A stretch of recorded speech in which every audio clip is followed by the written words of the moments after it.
Good morning and welcome to Frontiers of Knowledge segment of Dr. Lamba's Awakening Call. We have always been saying that Israel is an acknowledged leader in innovation. Although USA leads, but looking at the percentage of population and the resources, USA is far left behind, especially these days. And in some areas, they are simply superb. Nevertheless, without talking about Israel, I like to concentrate on the and few new inventions, very innovative, very useful. Innovative in the sense that they are not a couple of steps up, but they are leaps beyond what we had. We have been talking of robots, but the problem has always been that if you have the robot, you've got to command them. And the software has to be there. But here comes Tel Aviv University and not experienced professors, but two students. One student studying in zoology, a graduate student, and the other is a computer chip engineer. They happen to meet at Tel Aviv University campus cafe. And that meeting say discussion over a cup of coffee resulted in an innovation and an invention, and they have used insect ears to create robot that hears.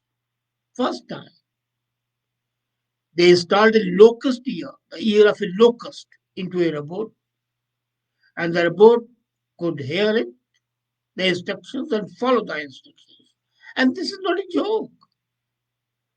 Yusuf Yuval and Amir Ali.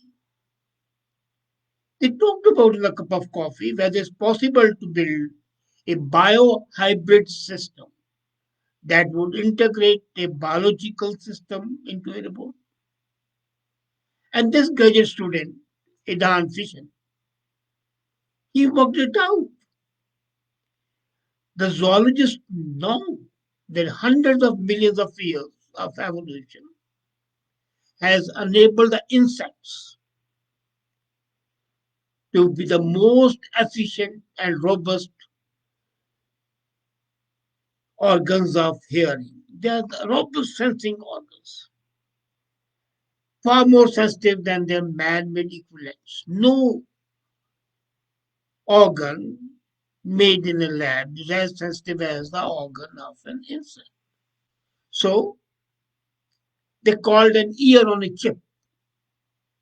They took the ear of a locust, mounted it on a computer chip, connected it to a robotic platform, and voila, the biohybrid earbot is ready. And the chip would hear what's going wrong and use those control sounds to control the robot. They have shown that biological and electrical system can be integrated. Now, this is something which is much more important. The integration of the biological system and the electronic system. And as Dr. Moss says, insects have hearing systems that are structurally simple, but they're capable of doing data processing. Now, this is something really worthwhile knowing. An insect not only hears very sensitively, but does a complex data setting. And that processing results in a lightweight, small in size, easier to use mammal's ear. So this is the first great invention reported hardly a week back. Then, but that's not enough. They have built futuristic lighting system. And this offers Wi-Fi and disinfection. Nowadays, in the times of coronavirus, we are always interested in anything which disinfects, which cleans and protects us. So this light they have protected can be used in street lights, and it can be used in overhead lights in the homes. It neutralizes the germs in the room, and the Wi-Fi is inbuilt in the light. So the question of having your Wi-Fi when you're traveling is answered, and you are in a clean environment. This is science fiction, apparently, but it is there. And it's a small company called Jugnu. Now, Jugnu is a Hindi word for firefly. And those people have used, the company has called itself Jugnu. So they have built this J Protect LED lightning fixture. These lightning fixtures inactivate pathogens, including SARS, including coronavirus, in the car cabins. So it can be in the overhead car, it can be the room, it can be the street. And this is a perfect example of a company whose technology took a new market direction due to the coronavirus. So Jugnu began with a novel street light system that doubles as a public Wi-Fi network.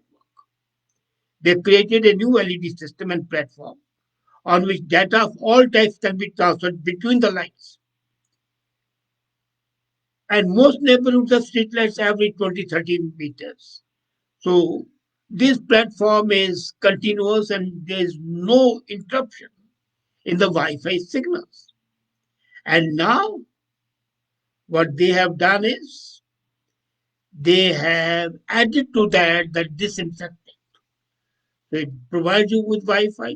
And already within a period of 2 months, they have installed connected streetlights in 20 cities in Israel, Europe, America, Greece, Guatemala. For example, in Kalamata in Greece, they have installed it. And interestingly, the headquarters of Jugnu, the firefly in Hindi, as it's called, is itself based in a city which is Yahud called Yehuda, and Yehuda is the light of Judah. So Jugnu in the city which is called the light of Judah provides us futuristic light. And then you'll ask how the disinfectant is released. They say that Jugnu's indoor LEDs platform easily combines with indoor planar lighting system for retail and office spaces. So by a twist in blending the wavelengths that mimic the gradation of sunlight from dawn to dusk in one smart, flexible fixture controlled by a mobile app. So they have blended not only what is seen as light, but also invisible light such as UV. So UV is in that light which you don't see, but that disinfects. So ultraviolet states, whether they are UVA, UVB, UVC, they neutralize bacteria and virus. And this is something which really, really is mind blowing. But what is this life worth if the quality of life suffers? Cancer is a screw. And even the identification, the detection of cancer is a painful process. The biopsies are extremely painful. And here come Hebrew University researchers. They have developed a new blood test And the blood test replaces the biopsies.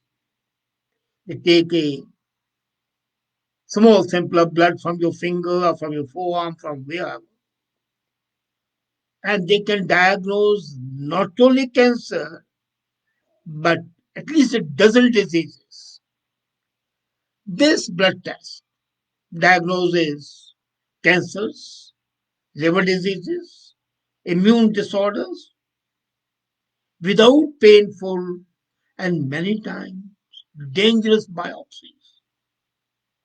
What they do is they are using the advanced techniques that track the DNA from different parts of the body. And the tests have proved to be extremely accurate. And they are accurate to the extent that they can identify the exact state and location of the disease on the body. So, in diagnostic medicine biopsy, where a sample of tissue is cut out, then analyzed, that's a common tool. But that had several drawbacks. It's painful, and maybe the part which is cut from that tissue may not be cancerous, but just adjoining that, hardly a few millisecond meters away, might be cancerous. Uh, it, the cancer might not have spread to that part of the tissue.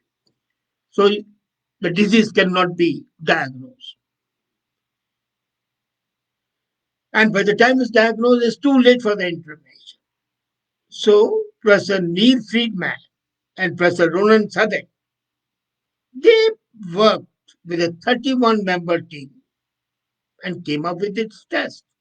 And this test allows lab technicians to identify and determine the state of the dead cells throughout the body from top to toe and diagnoses various diseases, as I said earlier: heart, liver, cancer, tuberculosis, asthma, immune diseases.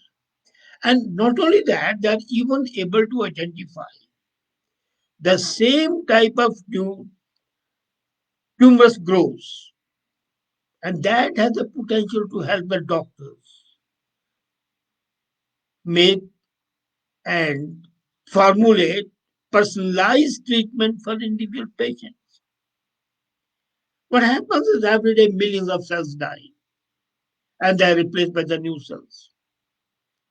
When the cells die, their DNA is fragmented, and these DNA fragments reach the blood, and they can be detected by DNA sequencing methods. And they contain a chemical code that can tell us the identity of the cell, the biological and pathological process that's going on, as well as reveal abnormal cell activity. Now, you might say it's very simple. It's not. So, the blood test identifies the nature, location, and also to the extent how far it has developed. This must be relief to the people. And then, how about an invention that takes care of the plastic waste and converts it into self-watering microform? Deserts, homes, you are living on you have a terrace garden. So Tel Aviv University engineering students, again, they are the students. They cleaned up the environment while producing food for the hungry world. Three students combined. And according to the university, this is a revolutionary ecological venture. These three students, Gabriel, Peter Fesov, and Jalal Masaba, and they are students of management. One is student of management, the other is a student of conflict resolution, and the third is, of course, an engineering student. So they have manufactured pots, plastic plant containers, And they have a standalone irrigation system, and that irrigation system is made from the plastic waste. So they have created a hydroponic tool for self irrigation from the reuse of 100 plastic bottles. So they took up the plastic bottle, converted into a process, and this autonomous irrigation system based on artificial intelligence and manages vegetation in the urban environment, especially, the people who have got the gardens on their terraces or on the roofs. It's ideal for them. And then, according to the authorities, this system is so useful that whole of the city of Tel Aviv is going to use it and will be independent of the farmers. Each house will be able to produce its own food. What they did was they collected plastic bottles from the private individuals all over the city, then cut, shape, and paint them, turning them into flat pots. Inside the pot, they install an irrigation system based on wicks, and they are placed inside the flower pots around the roots, and they stimulate the capabilities and the activity of the capillaries to draw water upwards, while gravity pulls the water to the roots so that the plants can drink. It bypasses the normal intensive recycling system that involves disassembling, processing, grinding, flattening, so that the raw material can become something new. So this process, the material used avoids all the expensive processes and just gets used. And they call it not recycling, but upcycling. And this smart device only needs to be filled once in 3 months. That's it. Once in 3 months, you fill the pot with the water, grow your food grains, get your produce, replant it. And they have created 15.4 square meters of new vegetation in their experiment alone. And then this area, 15.4 square meters, contributes 6.8 kilograms of oxygen to the air of Tel Aviv and saved 13.65 kilograms of carbon emissions. Wow. So this is way Israel is developing technologies, using innovation, using the brain power to help the mankind. But then this is not the end of the road. They keep on doing it, and maybe we'll discuss more of them in some other episode. But I would definitely say that if they have won 80% of the world Nobel Prizes, they really deserve it. Thank you.